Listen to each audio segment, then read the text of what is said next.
Hello friends, मैं मोहम्मद ज़करिया खान और आप देख रहे हैं tribune-hindi.com। हम यहाँ पे सिवनी के एक अंदरूनी क्षेत्र उड़ई पानी पर मौजूद हैं। यहाँ पर मध्य प्रदेश के पूर्व मुख्यमंत्री कमलनाथ का आगमन हुआ। कमलनाथ यहाँ पर आए, कांग्रेस के बीएलए मंडलम और सेक्टर कार्यकर्ताओं से मुलाकात करने के बाद उन्होंने कुछ अलग अलग कर्मचारी संगठन और दूसरे सामाजिक संगठनों से भी मुलाकात की। उन्होंने अपनी कुछ मांगे रखी। हमारे साथ पीछे हैं मांझी समाज के, सिवनी के मत्स्य मांझी समाज से के जो लोग हैं, महिलाएं हैं, पुरुष हैं, आए हुए हैं। हम उनसे पूछेंगे कि क्या उनकी मांगें थी और उन्होंने वो किन मांगों की को पूर्व मुख्यमंत्री कमलनाथ के सामने रखा है। मध्य प्रदेश में चुनावी साल है, जाहिर सी बात है सब संगठन, सब कर्मचारी संगठन और सामाजिक संगठन अपनी अपनी मांगों को लेकर अब मुखर हो चुके हैं। पहले तो बताइए, आप अपना नाम बताइए और मुझे ये बताइए कि क्या मांगे हैं जो आप लोगों ने मुख्य अभी रखी हैं पूर्व मुख्यमंत्री कमलनाथ के सामने। मेरा नाम हरीश बर्मन है और जिला मांझी समाज का मैं सचिव हूँ। आज हमारा पूरा समाज, जिसमें कि ढीमर, केवट, काहार, भोई, मल्ला जो मांझी समाज की उपजातियाँ हैं, सभी यहाँ पर कमलनाथ जी को से निवेदन करने के लिए उपस्थित हुए हैं। क्या निवेदन, मतलब क्या मांगे हैं? एक तो सरकार में है नहीं, मगर एक मांग रखी जाती है ना कि भैया आप हमारी इन मांगों को पूरा करिए, हमारा समर्थन रहेगा, ऐसा कुछ बात हुई है क्या? जी जी जी, बिल्कुल निश्चित। कमलनाथ जी की सरकार आज नहीं है, लेकिन पूर्व में जो सरकार चल रही है शिवराज सिंह चौहान जी की, विगत कई वर्षों से है और हम कई सालों से इनसे मांग कर रहे हैं और लगभग हर वर्ष हर चुनावी समय में इनके घोषणा पत्र में मांझी समाज की उपजातियों को आरक्षण देने का वादा किया जाता है, लेकिन लगातार उन वादों की अवहेलना की जा रही है, जिससे पूरा मध्य प्रदेश का जो मांझी समाज है वो काफ़ी दुखी है और इसी दुखी होने के कारण ही अब वो जो दूसरी जो विरोधी पार्टियां हैं दूसरे उनकी तरफ आशा भरी नज़रों से देख रहा है। आप लोगों ने कहा कि हम आरक्षण की मांग रखे हैं और मांझी समाज के पास ऑलरेडी मध्य प्रदेश में आरक्षण है, पिछड़ा वर्ग का, ओबीसी का, तो फिर कैसे आरक्षण की मांग कर रहे हैं आप? किस तरह का आरक्षण? एक्चुअली हमारा जो मांग है वो दस्तावेजों के आधार पे ही है। जब मध्य प्रदेश नहीं हुआ करता था, ये विंध्य प्रदेश हुआ करता था सन 1949 1950 हुआ करता नहीं, जब हाँ जी जी जी उसमें ये भी शामिल था। एक सेंटर हुआ करता था, तब कमिश्नर राज हुआ करता था। तब जब नया नया हमारा देश बना था, तब सभी प्रदेशों से सेंटर ने ये मांग किया था कि आपके प्रदेश में कौन कौन सी जो जातियां हैं जो अनुसूचित जनजाति में आती है। तब यहाँ के कमिश्नर ने राइटिंग में दिया था कि यहाँ पे जो मांझी समाज है, जिसकी उपजाति ढीमर, केवट, भोई, मल्ला हैं, ये सभी जो है अनुसूचित जनजातियों में आती हैं और बाकायदा इसका लिखित आदेश भी है।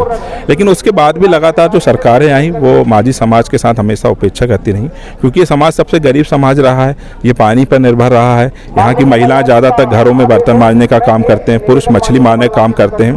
आज भी ये समाज सबसे अधिक अशिक्षित है और कहीं भी इन्हें आरक्षण का लाभ नहीं दिए जाने के कारण से, चाहे शिक्षा हो चाहे रोजगार हो, ये समाज वहीं की वहीं बैठा हुआ है। आज भी हम देखेंगे कि अगर हमारी महिलाओं को देखा जाए तो मुश्किल से 5% महिलाएं ही हैं जो 8वीं तक का एजुकेशन पूरा कर पाती हैं, बाकी आज भी दूसरे घरों में काम करके अपने परिवार का लालन पालन कर रही हैं। नहीं तो आप क्या चाहते हैं? मतलब क्या ओबीसी है तो आप क्या ST SC चाह रहे हैं? हम चाह रहे हैं कि जो आदेश पहले जारी हुआ था, इसके बाद 2018 में भी मध्य प्रदेश शासन का एक आदेश जारी हुआ था कि मांझी की जो उपजातियां हैं, इसको आरक्षण का लाभ जिन्होंने पहले सर्टिफिकेट बना लिया है उनको दिया जाए, लेकिन 2005 के बाद इस समाज की जो उपजातियां उनको आरक्षण का लाभ नहीं दिया जाए। तो हमारी मुख्य मांग है कि या तो 2018 का जो आदेश है उसमें आप संशोधन कर लें, क्योंकि उस पत्र में उन्होंने माना तो है कि मांझी की उपजातियां हैं ढीमर, केवट का। मैं बार बार ये सवाल कर रहा हूँ कि आप लोगों को ओबीसी का तो आरक्षण है, ओबीसी का, तो आप लोग क्या SC ST का आरक्षण चाहते हैं? हम चाहते हैं कि ओबीसी की जो सूची क्रमांक में 12 से वहां से हमको विलोपित किया जाए और अनुसूचित जनजाति की क्रमांक 29 में हमें जोड़ा जाए, जो कि देश के कई हिस्सों में है पहले। जी जी, पूरे हमारे जितने भी हमारे पड़ोसी राज्य हैं, चाहे महाराष्ट्र है, चाहे यूपी है, बिहार है, सभी जगह इस जाति को कहीं ST का लाभ दिया जा रहा है, कहीं SC का दिया जा रहा है, तो कहीं NT का लाभ दिया जा रहा है। लेकिन कहीं ना कहीं इसे एक विशेष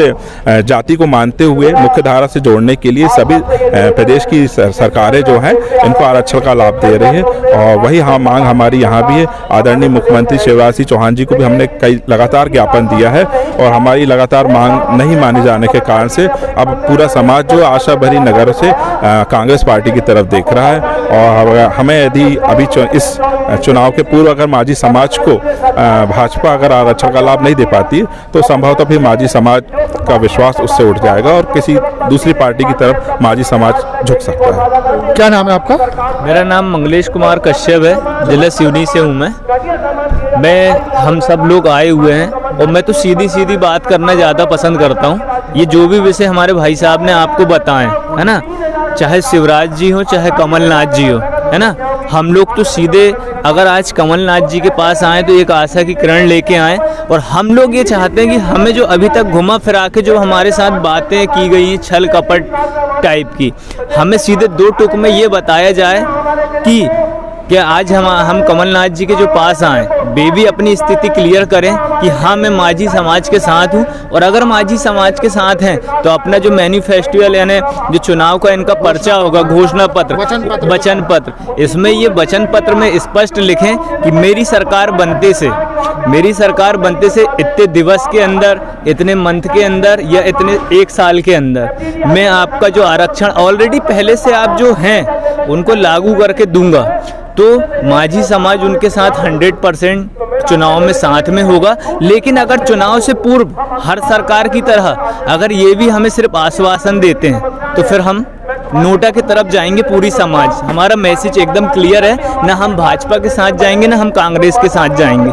हम सिर्फ और सिर्फ पूरे मध्य प्रदेश में हम जो एक आप लोग पहले क्लैरिटी चाहते हैं कि पहले आप घोषित करें, जो कि करना भी चाहिए एक राजनीतिक रूप से। तो महिलाओं से जानना चाहूँगा, कुछ महिलाएं मौजूद हैं, आप लोग बताइए क्या स्थिति होती है समाज की महिलाओं की आपकी? यही हमारे आरक्षण को लेके ही है कि हमें जो मांगे पहले से ही आरक्षण दिया गया है तो हमारी मांगे पूरी की जाएं। नहीं, समाज की जो स्थिति है महिलाओं की क्या होती है आपकी? बहुत खराब है हमारी समाज की। बहुत कम पढ़ी लिखी महिलाएं हैं, घरों में काम करने जाती हैं, बच्चे भी कम ज़्यादा नहीं पढ़ पाते। और हम लोग का व्यवसाय तो मछली पालन है। मछली पालन व्यवसाय तो हमें तो वंशानुगत दिया गया है पहले से ही, लेकिन वो अधिकार भी हमसे छीना जा रहा है। अच्छा, क्या उम्मीद लगती है आपको? कुछ उम्मीद है? अगर मान लीजिए उन्होंने कहा हम कर रहे हैं तो तब आप लोगों की क्या प्रतिक्रिया होगी? अभी तक समझ में नहीं आया, क्योंकि बरसों से घूम रहे हैं। बरसों से घूम रहे हैं? हाँ, और घूमते घूमते ऊपर भी चले गए। हाँ, बहुत बड़ी, यानी मेरे खुद मिस्टर बहुत कोशिश करे भोपाल तक जाने की, हर जगह एक समाज में अपना वो, लेकिन नहीं आ सकता। मुख्यमंत्री शिवराज सिंह चौहान आए थे केवलारी, उस वक्त तक आप लोगों ने मांग दिए थे, हम लोगों ने ज्ञापन सौंपे थे, मांग किए थे। अब उनके ऊपर है कि वो हम लोग को आरक्षण दे रहे हैं या नहीं दे रहे हैं। आप लोगों का ये कहना है कि जो साथ देगा हम उसके साथ हैं। उसके साथ रहेंगे। जो हमारे साथ हमारी स्थिति क्लियर करके देगा हम चुनाव में उसके साथ रहेंगे। क्योंकि मेरा जहां तक वर्तमान सरकार से मानना है कि हम सोते हुए को जगा सकते हैं, लेकिन जो सोने का नाटक कर रहा है उसको हम नहीं जगा सकते। क्यों नहीं जगा सकते? बात कह दी आपने, है ना, ये हमारा सिंपल सा लॉजिक। क्योंकि हमने इतने ज्ञापन सौंपने के बाद भी अगर आज तक हमारे पास कोई जवाब नहीं आया है तो हम तो यही मानेंगे कि हम सोते हुए को जगा सकते, लेकिन जो जानबूझ के सोने का नाटक कर रहा है उसको हम नहीं जगा। बीजेपी में एक बड़े नेता है माझी समाज से, मोतीलाल